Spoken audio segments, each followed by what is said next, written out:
सभी प्यारे साथियों को नमस्कार। साथियों, आज अपन करने वाले हैं निस्सिम एज़्काइल की बड़ी ही famous poem the night of the scorpion का Hindi translation.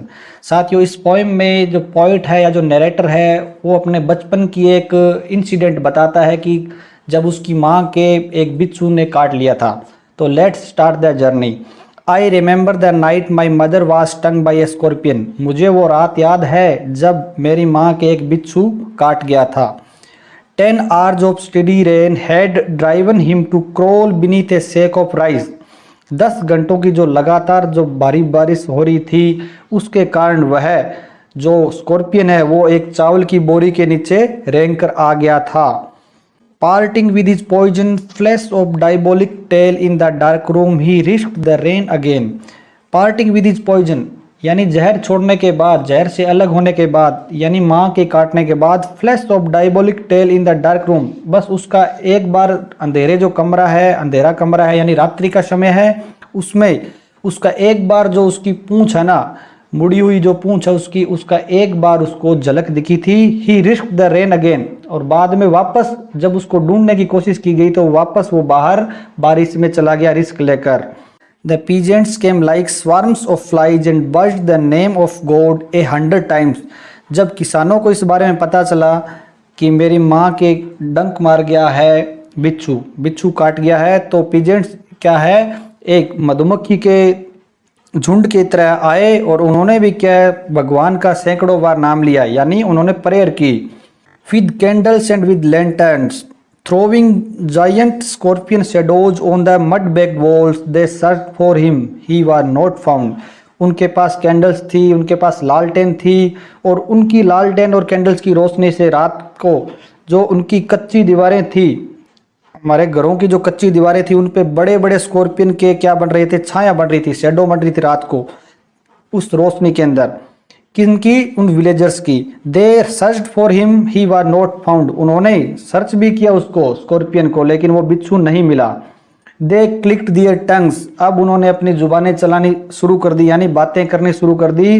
With every movement that the scorpion made his poison moved in mother's blood, they said. उन्होंने कहा कि प्रत्येक जो मूवमेंट, हलचल जो स्कॉर्पियन करेगा तो जो मेरी माँ के अंदर, ब्लड के अंदर जो जहर है वो भी क्या करेगा, मूवमेंट करेगा, हलचल करेगा। मे ही सिट स्टिल, दे सेड। उन्होंने प्रेयर की कि काश क्या हो जाए, जो बिच्छू है वो भी एक स्थिर हो जाए, एक जगह पे टिक जाए। May the sins of your previous birth be burned away tonight, they said. उन्होंने ये भी कहा कि मेरी माँ के लिए कहा कि तुम्हारे जो पिछले जन्मों के जो पाप है ना वो आज जल जाएंगे, आज वो खत्म हो जाएंगे आज की रात्रि को। मे your suffering decrease the misfortunes of your next birth, they said. उन्होंने ये भी कहा कि आपके जो कष्ट है ना, जो आज आपके कष्ट है, उससे क्या हो जाएगा, आगे आने वाले जो मिसफॉर्चून है, आपकी जो बदकिस्मती है या जो आगे आने वाले कष्ट है वो भी कम हो जाएंगे अगले जन्म में, अगले जन्म के अंदर जो आपके कष्ट आने वाले वो भी कम हो जाएंगे। May the sum of all evil balanced in this unreal world against the sum of good become diminished by your pain। उन्होंने ये भी कहा कि आज तुम्हारे इस दर्द को सहन करने के कारण इस मायावी संसार की जो अच्छाई और बुराई है ना उसके अंदर आपका बैलेंस हो जाएगा और अच्छाई है वो बढ़ जाएगी।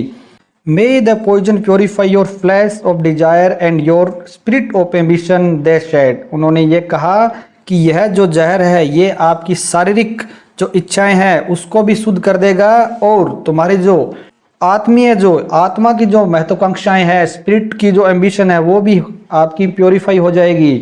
And they sat around on the floor with my mother in the centre, the peace of understanding on each face. अब वो क्या है, मेरी माँ के पास फ्लोर पर बैठ के, जहाँ पे मेरी माँ बिल्कुल सेंटर में थी, और उन सभी के चेहरों पे क्या थी, एक समझ वाली शांति थी। More candles, more lanterns, more neighbors, more insects and the endless rain। ज़्यादा कैंडल्स आने लगी, ज़्यादा लालटेन आने लगी, ज़्यादा पड़ोसी आने लगे, ज़्यादा कीट पतंगे आने लगे, एंड द एंडलेस रेन, और बारिश लगातार चल रही थी। यानी रात्रि को बारिश के समय में रोशनी के पास कीट पतंगे आते हैं, वैसे कीट पतंगे भी आ रहे थे। My mother twisted through and through groaning on a mat. मेरी माँ दर्द के कारण ट्विस्टिंग कर रही थी और मेट पर कराह रही थी, दर्द से कराह रही थी वो। My father sceptic rationalist trying every curse and blessing, powder, mixture, herb and hybrid. मेरे पिताजी जो इन चीज़ों पे बिलीव नहीं करते थे, रेशनलिस्ट, वो एक तर्कवादी थे। Trying every curse and blessing, वो प्रत्येक चीज़ जिससे मम्मी को पीड़ा भी हो रही थी और आराम भी मिल रहा था, उन सभी चीज़ों को यूज कर रहे थे, जैसे पाउडर, मिक्सचर, कोई मिश्रण, हर्ब, जड़ी बूटियां एंड हाइब्रिड, और सभी चीज़ों को मिला के यूज कर रहे थे ताकि मम्मी को आराम मिल जाए। ही even poured a little paraffin upon the bitten toe and put a match to it। उन्होंने मम्मी के जो पैर के अंगूठे पर जहाँ पर स्कॉर्पियन ने काटा था वहाँ पर थोड़ा सा केरोसिन डालकर आग लगा दी। I watch the flame feeding on my mother. मैंने देखा कि जो ज्वाला है, जो आग है, वो क्या कर रही थी, मेरी माँ के जो पैर का अंगूठा है उसको जला रही थी। I watched the holy man perform his rites to tame the poison with an incantation। मैंने एक जादूगर को भी देखा, एक तांत्रिक को भी देखा जो अब प्रक्रिया अपनी कर रहा था इस जहर को नियंत्रित करने के लिए एक मंत्रोच्चार के द्वारा। After 20 hours it lost its sting। 20 घंटे बाद स्कॉर्पियन का जो डंक है या जो जहर है इसका प्रभाव खत्म हो गया।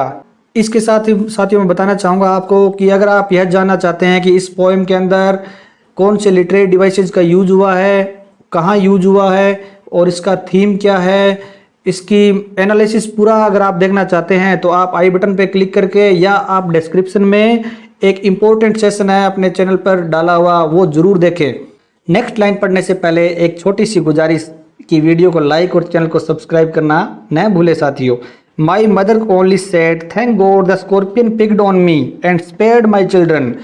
मेरी माँ ने सिर्फ इतना ही कहा, जब जहर कम हो गया, जहर खत्म हो गया, तो मेरी माँ ने सिर्फ इतना ही कहा कि भगवान का धन्यवाद है कि जो बिच्छू है सिर्फ उसने मुझे ही काटा और मेरे बच्चों को छोड़ दिया। मेरे बच्चों को काट लेता तो बहुत ज़्यादा दिक्कत होती, यानी इसका कहने का भावार्थ ही है। तो साथियों यह था इस पोएम का हिंदी ट्रांसलेशन। अब डिटेल एनालिसिस के लिए आप नेक्स्ट जो वीडियो है, वीडियो के डिस्क्रिप्शन से आप लिंक से देख सकते हैं।